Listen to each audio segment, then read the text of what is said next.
कपिला, ए कपिला, जरा देख, तेरे लिए खेत से कितनी नरम और हरी भरी घास लेकर आई हूँ। माधवी की आवाज सुनते ही कपिला दौड़ती हुई उसके पास आ जाती है।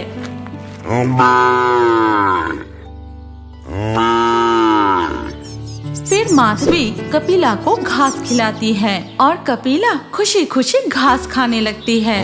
मेरी प्यारी गाय, पेट भर कर खा, कुछ ही दिनों में तेरा बच्चा जन्म लेगा। इस समय तुझे अच्छा खाना खिलाने की भी हमारी हैसियत नहीं है, घास के सिवा तुझे कुछ खिला नहीं सकते।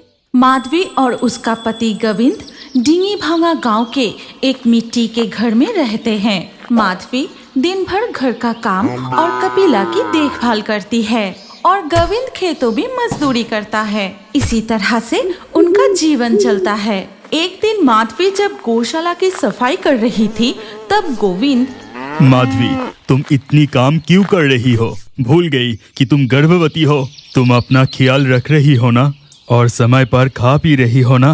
हाँ हाँ, मैं सब कुछ समय पर कर रही हूँ। हमारी कपिला भी गर्भवती है, कुछ दिनों में उसे भी बच्चा होगा। ऐसी वक्त में उसका भी तो ख्याल रखना जरूरी है, लेकिन उसे घास के सिवा कुछ अच्छा खिला नहीं सकते। चिंता मत करो भाग्यवान, कपिला की बच्चा होते ही हमारे गरीब की परिवार में थोड़ा पैसा आएगा। उसकी बच्चा दूध पीने के बाद जो दूध बचेगा उसे बेचकर हमें जो पैसा मिलेगा उससे अच्छा खाना खिला सकूंगा। अब चलो, बहुत देर हो गई है, हाथ मुंह धो के थोड़ा आराम कर लो। तुम भी तो सुबह से खेत पर काम कर रहे हो। फिर दोनों कमरे के अंदर चले जाते हैं। उसी वक्त एक बूढ़ी औरत उनके घर के पास से गुजर रही थी। तभी उसकी नजर कपिला गाय पर पड़ती है। वाह, ये गाय बहुत मोटी और तंदुरुस्त है। ये बहुत दूध देगी। अगर इसे चुरा कर ले जाओ तो कोई देखने वाला नहीं है। ऐसा कहकर वो बूढ़ी औरत कपिला की रस्सी खोलते ही कपिला गाय डर के मारे जोर जोर से रंभाने लगती है।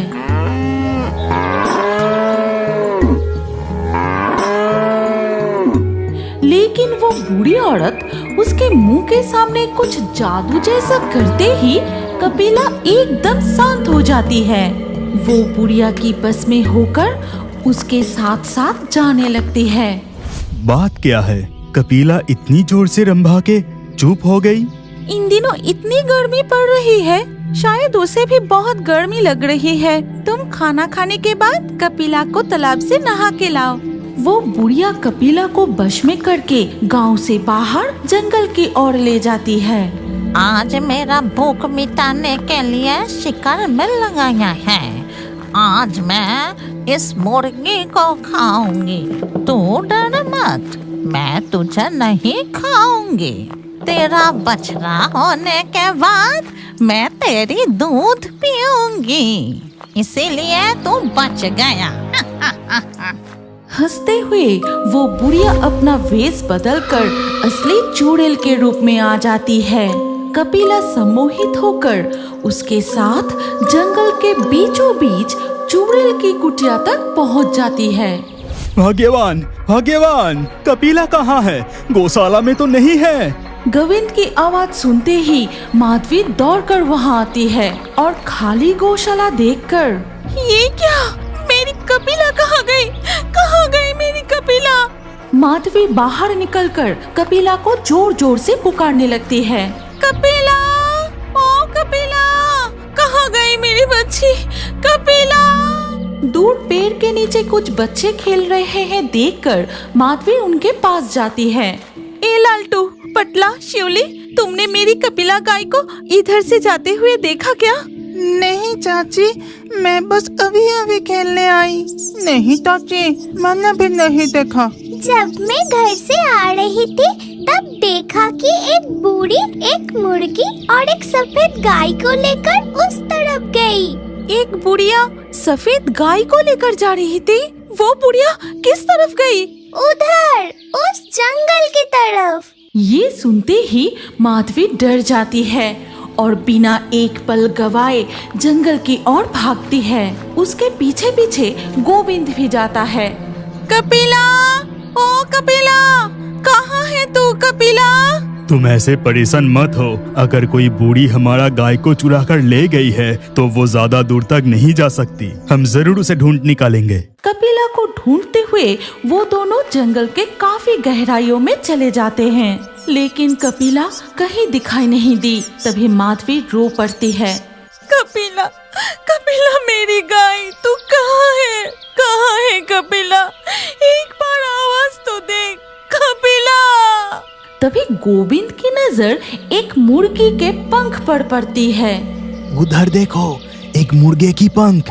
शिवली कह रही थी ना कि वो बूढ़ी एक मुर्गी भी लेके जा रही थी। हाँ, उसने तो मुर्गी की बात की थी। वो दोनों पंख के निशान देखते हुए और आगे बढ़ते ही उन्हें और एक पंख दिखाई दी। भाग्यवान, इन पंखों का पीछा करते हैं। लगता है हम उसके बहुत करीब है। पंख को देखते हुए वो जंगल के एक सुनसान हिस्से में पहुंच जाते हैं। कपिला, ए कपिला! तुमने एक चीज गौर की? जंगल की यहाँ कोई चिड़िया या जानवर की आवाज भी नहीं आ रही। पूरा सुनसान। वो कपिला को पुकारते हुए और आगे बढ़ते हैं। ये क्या? लगता है इस तरफ कोई इंसान आ रहा है। मैं जिनका गाय चुरा कर लाई हूँ जरूर वही आ रही है। मुझे जल्दी अपनी भेष बदलना पड़ेगा। कपिला की सम्मोहन टूटते ही अनजान जगह को देखकर डर के मारे जोर जोर से रंभाने लगती है। तुमने सुना? कपिला की माँ पुकार। तुमने सुना? किधर है वो? कपिला, कपिला, कपिला! उधर कपिला अपनी मालकिन की आवाज सुनते ही वो जोर जोर से रंभाने लगती है। उस तरफ आवाज उस तरफ से आ रही है। माधवी और गोविंद कपिला की आवाज सुनकर उस तरफ जाते ही देखते हैं एक पुराने कुटिया की आंगन में कपिला बंधी है। वहाँ चारों ओर जानवरों की हड्डियाँ बिखरी होती है। माधवी कपिला को देखते ही दौड़ते हुए जाके कपिला से लिपट जाती है।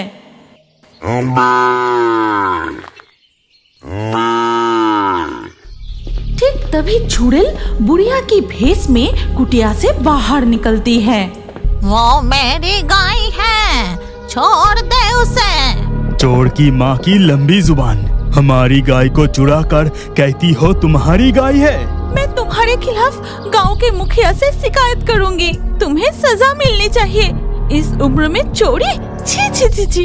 इतनी बड़ी बड़ी बात मत कर। तू मुझे सजा दिलाएगी?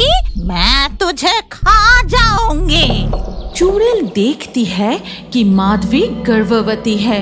बुढ़िया अपने हाथ मुंह के सामने लाकर कुछ बड़बड़ाती है और धूल जैसा एक अजीब चीज माधवी के ओर फेंक देती है। तुम हम पर धूल झोंक के सोच रही हो कि हमसे बचकर भाग जाओगी? भागने की कोई जरूरत नहीं। तुम एक बूढ़ी हो, शायद तुमसे गलती हो गई, इसलिए हम माफ कर देते हैं।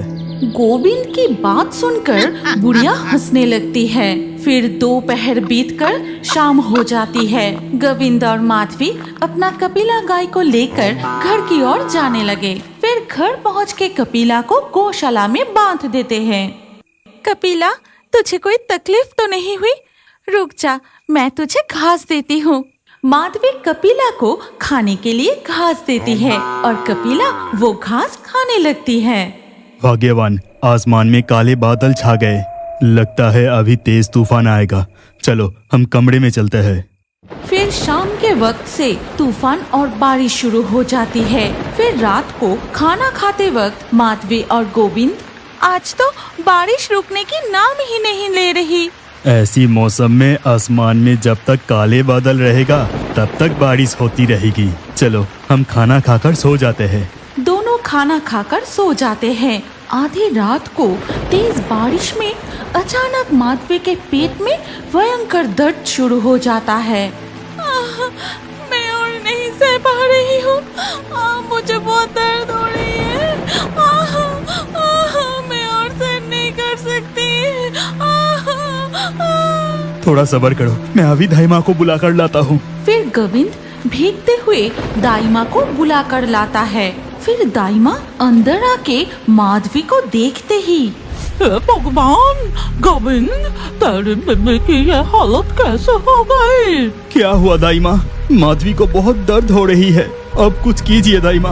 तेरी मम्मी की गर्भ पर किसी की बुरी नजर लगी है। यह बुरी नजर जरूर कोई आत्मा का होगा। तेरी बीबी और बच्चे में से कोई एक बच सकता है।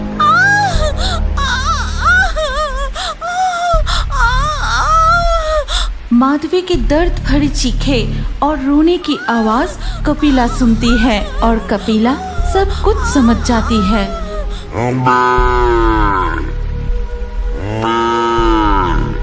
तभी देखा जाता है कि माधवी की शरीर से वो धूल जैसी चीज कपिला अपनी ओर खींच लेती है।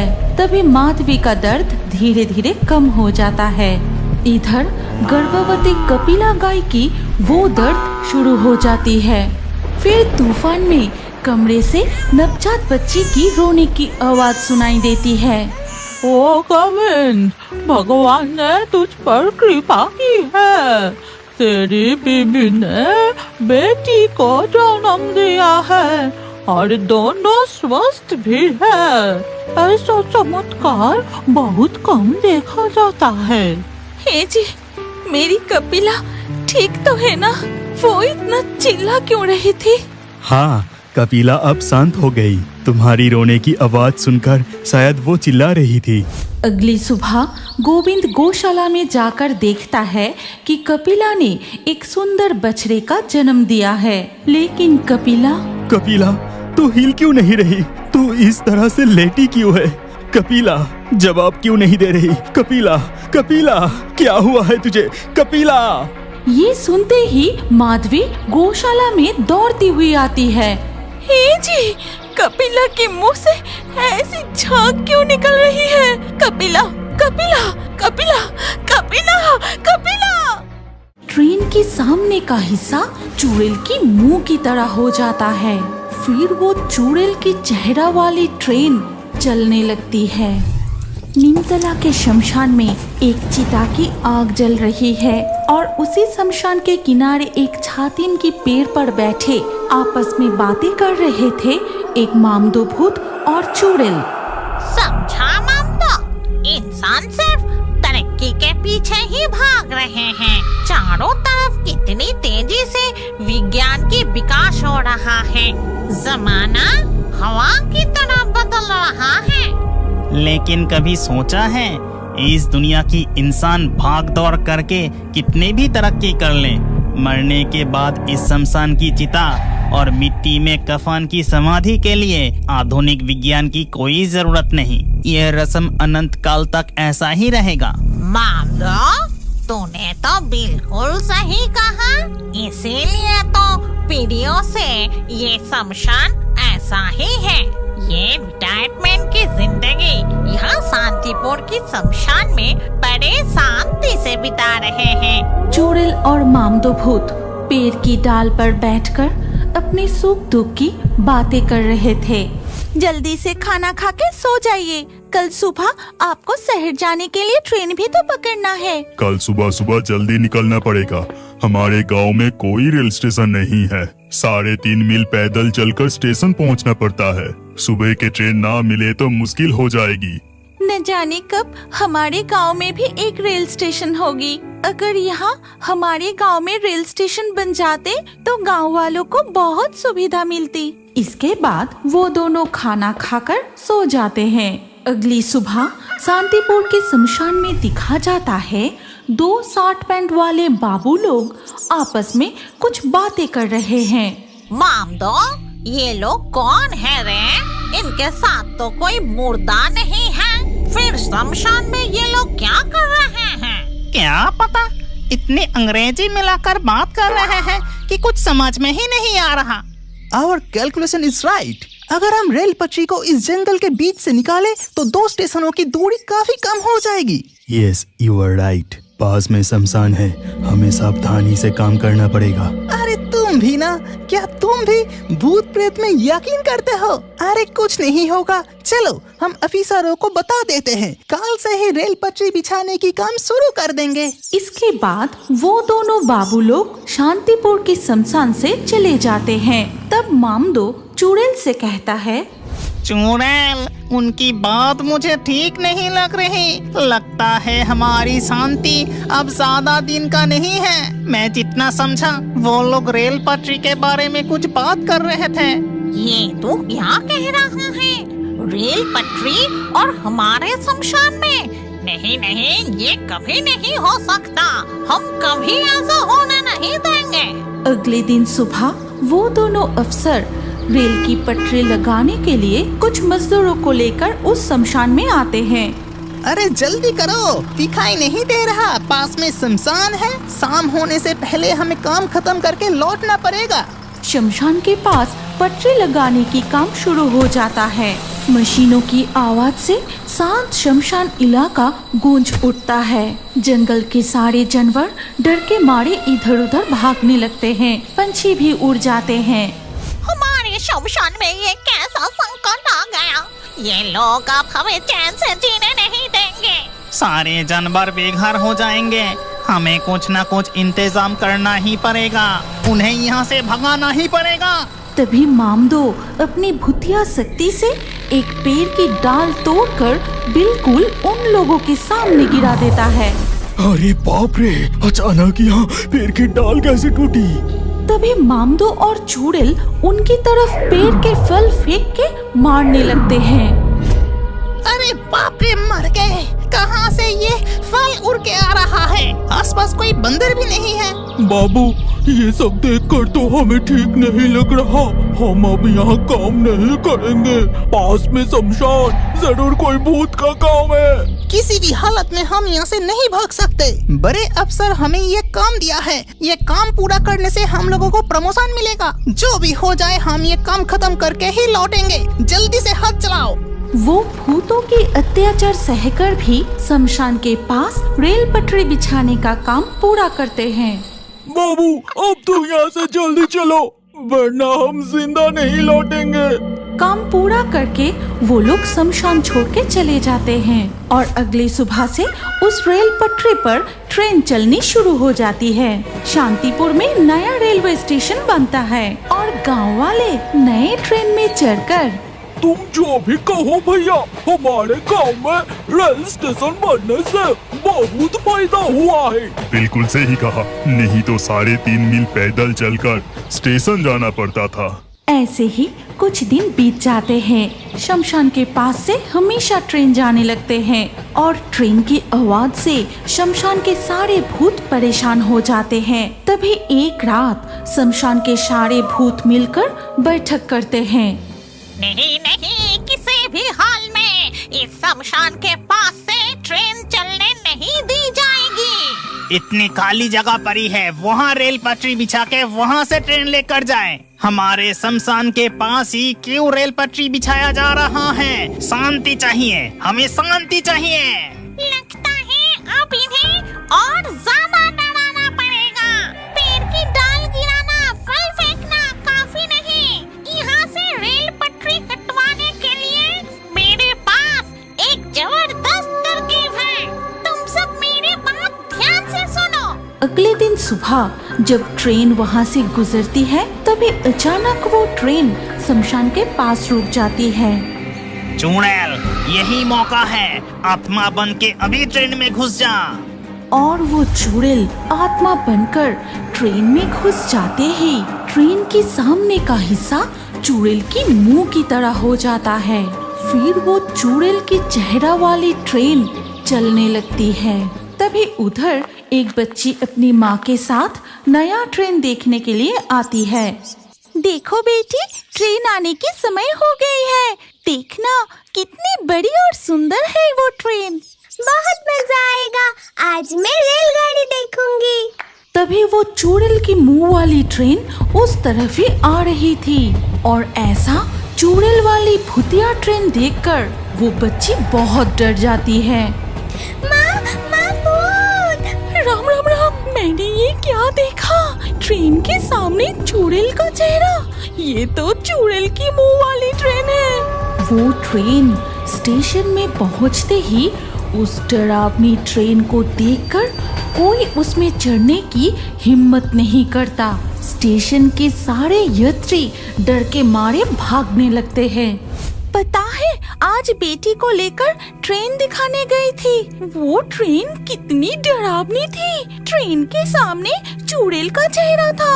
हाँ, गांव वाले यही कह रहे हैं। और शांतिपुर के शमशान के पास ट्रेन अपने आप रुक जा रही है। फिर ट्रेन की रूप बदलकर चुड़ैल की मुंह वाली ट्रेन बन जाता है। इसके बाद से दिन पर दिन ऐसा ही होता रहा। गांव वाले चुड़ैल वाली ट्रेन को देखकर उसमें चढ़ने की हिम्मत नहीं करते।